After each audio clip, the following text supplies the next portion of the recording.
नमस्कार दोस्तों, RJ रोहिका Sharma channel में आप सभी का स्वागत है। आज की हमारी कहानी का नाम है अनाथ, जो कि एक बांग्ला कहानी है और इसके लेखक हैं रविंद्रनाथ ठाकुर जी। तो चलिए कहानी शुरू करते हैं। गांव की किसी एक अभागिनी के अत्याचारी पति के तिरस्कृत कर्मों की पूरी व्याख्या करने के बाद पड़ोसन तारामती ने अपने राय संक्षेप में प्रकट करते हुए कहा, आग लगे ऐसे पति के मुंह में। सुनकर जय गोपाल बाबू की पत्नी शशिकला को बहुत बुरा लगा और ठेस भी पहुंची। उसने जबान से तो कुछ नहीं कहा, पर अंदर ही अंदर सोचने लगी कि पति जाति के मुख में सिगरेट सिगार की आग के सिवा और किसी तरह की आग लगाना या कल्पना करना कम से कम नारी जाति के लिए कभी किसी भी अवस्था में शोभा नहीं देता। शशिकला को गुमसुम बैठा देखकर कठोर हृदय तारामती का उत्साह दूना हो गया। वह बोली, कसम से ऐसे जन्म जन्म की वही भली, और चटपट वहां से उठकर चल दी। उसके जाते ही बैठक समाप्त हो गई। शशिकला गंभीर हो गई। वो सोचने लगी, पति की ओर से किसी दोष की वह कल्पना भी नहीं कर सकती जिससे उसके प्रति ऐसा कठोर भाव जागृत हो जाए। विचारते विचारते उसके कोमल हृदय का सारा प्रतिफल अपने प्रवासी पति की ओर उच्छ्वासित होकर दौड़ने लगा। पर जहां उसके पति शयन किया करते थे, उस स्थान पर दोनों बाहें फैलाकर वो औंधी पड़ी रही और बारंबार छाती को लगाकर तकिए से चूमने लगी। तकिए में पति के सर के तेल की सुगंध को वह महसूस करने लगी और फिर द्वार बंद करके बक्स में से पति का एक बहुत पुराना चित्र और स्मृति पत्र निकालकर बैठ गई। उस दिन के निस्तंभ दोपहरी उसकी इसी प्रकार कमरे में एकांत चिंता, पुरानी स्मृति और व्यवस्था के आंसुओं में बीत गई। शशिकला और जय गोपाल बाबू का दाम्पत्य जीवन कोई नया हो सो बात नहीं। बचपन में शादी हुई थी और इस दौरान में कई बाल बच्चे भी हो चुके थे। दोनों ने बहुत दिनों तक एक साथ रहकर साधारण रूप से दिन काटे। किसी भी ओर से इन दोनों में अपरिमित स्नेह को देखने कोई कभी नहीं आया। लेकिन 16 वर्ष की एक लंबी अवधि बिताने के बाद उसके पति को महज काम धंधा ढूंढने के लिए अचानक परदेश जाना पड़ा और विच्छेद ने शशि के मन में एक प्रकार का प्रेम का तूफान खड़ा कर दिया। विरह बंधन में जितनी खिंचाई होने लगी, कोमल हृदय की फांसी उतनी ही कड़ी होने लगी। इस ढीली अवस्था में जब उसका अस्तित्व भी मालूम नहीं पड़ा, तब उसकी पीड़ा अंदर से टीसे मारने लगी। इसी से इतने दिन बाद इतनी आयु में बच्चे की मां बनकर शशिकला आज बसंत की दोपहरिया में निर्जन घर में विरह शैया पर बड़ी नववधू का सा सुख स्वप्न देखने लगी। जैसे जो स्नेह अज्ञात रूप जीवन के आगे से बाहर चला गया है, सहसा आज उसी के भीतर जाकर मन ही मन बहाव से विपरीत तैर कर पीछे की ओर बहुत दूर पहुंचना चाहती है, जहां स्वर्णपुरी में कुंज वनों की भरमार है और स्नेह की उन्माद अवस्था। किंतु उस अतीत के स्वर्णिम सुख में पहुंचने का अब उपाय क्या है, फिर स्थान कहाँ है? सोचने लगी, अब की बार जो वह पति के पास पाएगी, तब जीवन की इन शेष घड़ियों को और बसंत की आभा भी निष्फल नहीं होने देगी। कितने ही दिवस, कितनी ही बार उसने छोटी मोटी बातों पर वाद विवाद करके, इतना ही नहीं उन बातों पर कलह करके पति को परेशान कर डाला है। आज अतृप्त मन में भी एकांत इच्छा से संकल्प किया कि कदापि मैं संघर्ष न करूंगी, भविष्य में कभी भी उनकी इच्छा के विरुद्ध नहीं चलूंगी, उनकी आज्ञा को पूरी तरह मानूंगी, सब काम उनकी तबीयत के अनुसार किया करूंगी। स्नेह युक्त विनम्र हृदय से अपने पति का भरा बुरा व्यवहार सब कुछ चुपचाप सह लिया करेगी। कारण सर्वस्व पति है, पति प्रियतम है, पति देवता है। कुछ दिनों तक शशिकला अपने माता पिता की एकमात्र लाडली बेटी रही। उन दिनों जय गोपाल बाबू वास्तव में मामूली नौकरी किया करते थे। फिर भी भविष्य के लिए उसे किसी प्रकार की चिंता न थी। गांव में जाकर पूर्ण वैभव के साथ रहने के लिए उसके सासुर के पास पर्याप्त मात्रा में चल अचल संपत्ति थी। इसी बीच बिल्कुल ही असमय में शशिकला के वृद्ध पिता काली प्रसन्न ने यहाँ पुत्र से जन्म लिया। सत्य कहने में क्या है, भाई के इस जन्म से शशिकला को बहुत दुख हुआ और जय गोपाल बाबू भी इस नन्हे साले को पाकर विशेष प्रसन्न नहीं हुए। अधिक आयु में बच्चा होने के वजह से उस पर माता पिता के लाड़ प्यार का कोई ठिकाना ना रहा। उस नवजात छोटे दूध पीते निद्रातुर साले ने अपनी अज्ञानता में ना जाने कैसे अपने कोमल हाथों की छोटी छोटी मुट्ठियों में जय गोपाल बाबू की सारी आशाएं पीसकर एक चकनाचूर कर दी। तो वो आसाम के किसी छोटे बगीचे में नौकरी करने के लिए चल दिया। सबने कहा सुना कि पास में ही कोई छोटा मोटा काम धंधा खोज करके यहीं रहो तो अच्छा है, किंतु चाहे गुस्से के कारण से हो या गैरों की नौकरी करने में शीघ्र ही अमीर बनने की धुन से हो, उसने किसी भी बात कर ध्यान नहीं दिया। शशि को बच्चे के साथ उसके मायके में छोड़कर वह आसाम चला गया। विवाह के उपरांत इस दंपत्ति में यह पहला विच्छेद था। पति के चले जाने से शशि के धुंधमुहे भाई पर बड़ा क्रोध आया। जो मन की पीड़ा को स्पष्ट रूप से कह नहीं सकता, उसी को क्रोध अधिक आता है। छोटा सा नवजात शिशु माँ के स्तनों को चूमता और आंख मीचकर निश्चिन्नता से सोता, और उसकी बड़ी बहन अपने बच्चों के लिए दूध गर्म, ठंडा भात, स्कूल जाने की देर इत्यादि अनेक कारणों से रात दिन रूठ कर मुंह फुलाई रहती और सारे परिवार को परेशान किया करती।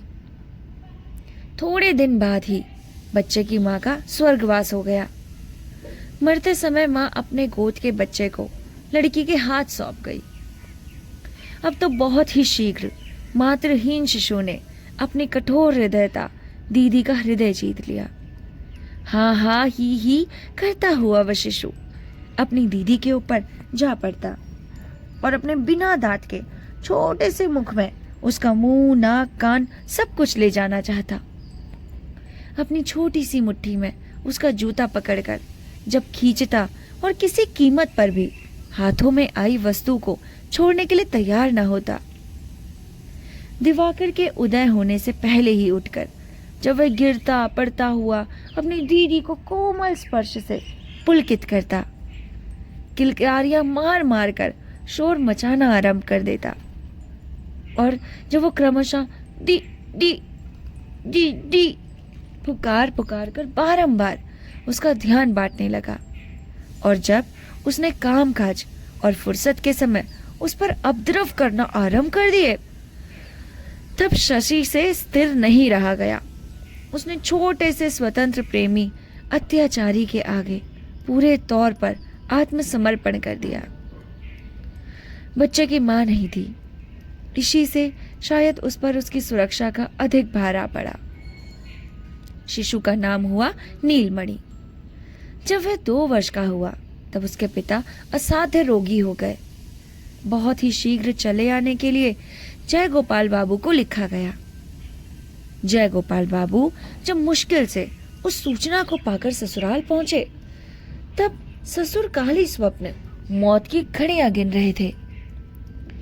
मरने से पूर्व काली स्वप्न ने अपने एकमात्र नाबालिग पुत्र नीलमणि का सारा भार दामाद जय गोपाल बाबू पर छोड़ दिया और अपनी अचल संपत्ति का 1/4 भाग अपनी बेटी शशिकला के नाम कर दिया। इसलिए चल अचल संपत्ति की सुरक्षा के लिए जय गोपाल बाबू को आसाम की नौकरी छोड़कर ससुराल चले आना पड़ा। बहुत दिनों के बाद पति पत्नी में मिलन हुआ। किसी जड़ पदार्थ के टूट जाने पर अनेक जोड़ों को मिलाकर किसी प्रकार से उसे जोड़ा जा सकता है, किंतु दो मानवीय हृदय को जहां से फट जाते हैं, विरह की लंबी अवधि बीत जाने पर फिर वहां ठीक पहले जैसा जोड़ नहीं मिलता। कारण हृदय सजीव पदार्थ है, क्षणों में उसकी परिणति होती है और क्षण में ही परिवर्तन। इस नए मिलन पर शशि के मन में अब की बार नए ही भावों का श्री गणेश हुआ, मानो अपने पति से उसका पुनः विवाह हुआ हो। पहले दाम्पत्य में पुरानी आदतों के कारण जो एक जड़ता सी आ गई थी, विरह के आकर्षण से एकदम टूट गई और अपने पति को मानो उसने पहले की अपेक्षा कहीं अधिक पूर्णता के साथ पा लिया। मन ही मन में उसने संकल्प किया कि चाहे कैसे ही दिन बीते, वह पति के प्रति उद्दीप्त स्नेह की उज्ज्वलता को तनिक भी म्लान नहीं होने देगी। किंतु इस नए मिलन में जय गोपाल बाबू के मन की दशा कुछ और ही हो गई। इससे पूर्व जब दोनों अविच्छेद रूप से एक साथ रहा करते थे, जब पत्नी के साथ उनके पूरे स्वार्थ और विभिन्न कार्यों में एकता का संबंध था, तब पत्नी के साथ उसके जीवन का एक नित्य सत्य हो रहा था। और जब वह उसे पृथक कुछ करने चाहते थे, तो दैनिक चर्या की राह में चलते चलते अवश्य उनका पांव अकस्मात गहरे गर्त में पड़ता जाता। उदाहरणतः कहा जाता है कि परदेश जाकर पहले पहल वे भारी मुसीबत का शिकार हो गए। वहां उन्हें ऐसा प्रतीत होने लगा मानो अकस्मात उन्हें किसी ने गहरे जाल में धक्का दे दिया है। लेकिन क्रमशः उनके उस विच्छेद ने नए कार्य की थकेली लगा दी गई। केवल इतना ही नहीं, अपितु पहले जो दिन उनके व्यर्थ आलस्य में कट जाया करते थे, उधर 2 वर्ष से अपनी आर्थिक अवस्था सुधारने की कोशिश के रूप में उनके मन में एक प्रकार की जबरदस्त क्रांति का उदय हुआ। उनके मन के सम्मुख मालदार बनने की एक निष्ठ इच्छा के सिवा और कोई चीज नहीं थी। इस नए उन्माद की तीव्रता के आगे पिछला जीवन उनको बिल्कुल ही सारहीन सा दृष्टिगत होने लगा। नारी जाति की प्रकृति में खास परिवर्तन ले आता है स्नेह, और पुरुष जाति की प्रकृति में खास परिवर्तन होता है तो उसकी जड़ में रहती है कोई ना कोई दृष्टि प्रवृत्ति। जय गोपाल बाबू 2 वर्ष पश्चात आकर पत्नी से मिले तो उन्हें हूबहू पहली सी पत्नी नहीं मिली। उनकी पत्नी शशि के जीवन में नवजात साले ने एक नई ही परिधि स्थिति कर ली थी, जो पहले से भी कहीं अधिक विस्तृत संकीर्णता से कोसों दूर है। शशि के मन के इस भाव से वह बिल्कुल ही अनभिज्ञ थे और ना इससे उनका मेल ही बैठता था। शशि अपने इस नवजात शिशु के स्नेह में से पति को भाग देने के लिए यत्न करती, पर उसमें इसे सफलता मिली या नहीं कहना कठिन है। शशि नीलमणि को गोदी में उठाकर हंसती हुई पति के सामने आती और उनकी गोद में देने की चेष्टा करती, किंतु नीलमणि पूरी ताकत के साथ दीदी के गले से चिपट जाता और अपने संबंध की तनिक भी परवाह न करके दीदी के कंधे से मुंह को छिपाने का प्रयत्न करता। शशि की इच्छा थी कि उसके इस छोटे भाई से मन बहलाने की जितनी प्रकार की विद्या आती है, सबकी सब बहनोई के आगे प्रकट हो जाए। लेकिन ना तो बहनोई ने ही इस विषय में कोई आग्रह दिखाया और ना ही साले ने कोई दिलचस्पी दिखाई। जय गोपाल बाबू की समझ में ये बिल्कुल ना आया कि इस दुबले पतले चौड़े माथे वाले मनहूस सूरत काले कलूटे बच्चे में ऐसा कौन सा आकर्षण है जिसके लिए उस पर प्यार की इतनी फिजूल खर्ची की जा रही है। प्यार की सूक्ष्म से सूक्ष्म बातें नारी जाति चट से समझ जाती है। शशि तुरंत ही समझ गई कि जय गोपाल बाबू को नीलमणि के प्रति कोई खास रुचि नहीं है और वह शायद मन से उसे चाहते भी नहीं है। तब सब अपने भाई की बड़ी संकीर्णता से पति की दृष्टि से बचाकर रखने लगी। जहां तक हो सकता जय गोपाल की विराग दृष्टि उस पर नहीं पड़ने पाती और इस प्रकार वह बच्चा उस अकेली का एकमात्र स्नेह का आधार बन गया। उसकी वह इस प्रकार देखभाल करने लगी जैसे वो उसका बड़े यत्न से इकट्ठा किया हुआ गुप्त धन हो। सभी जानते हैं कि स्नेह जितना ही गुप्त और जितना ही एकांत का होता उतना ही तेज हुआ करता है। नीलमणि जब कभी रोता तो जय गोपाल बाबू को उतना ही झुंझलाहट आती। अतः शशि झट से उसे छाती से लगाकर खूब प्यार कर करके हंसाने का प्रयत्न करती। खासकर रात को उसके रोने से यदि पति की नींद उचटने की संभावना होती और पति यदि उसे रोते हुए शिशु के प्रति हिंसात्मक भाव से क्रोध या घृणा जाहिर करता हुआ तीव्र स्वर में चिल्ला उठता, तब शशि मानो अपराधिनी सी संकुचित और अस्थिर हो जाती। उसी क्षण उसे गोदी में लेकर दूर जाकर प्यार के स्वर में कहती, सो जा मेरा राजा बाबू, सो जा। और वो सो जाता। बच्चों में बहुधा किसी न किसी बात पर झगड़ा हो ही जाता है। शुरू में ऐसे अवसरों पर शशि अपने भाई का पक्ष लिया करती थी। कारण उसका मां नहीं है। जब न्यायाधीश के साथ साथ न्याय में भी अंतर आने लगा, तब हमेशा ही निर्दोष नीलमणि को कड़े से कड़ा दंड भुगतना पड़ता।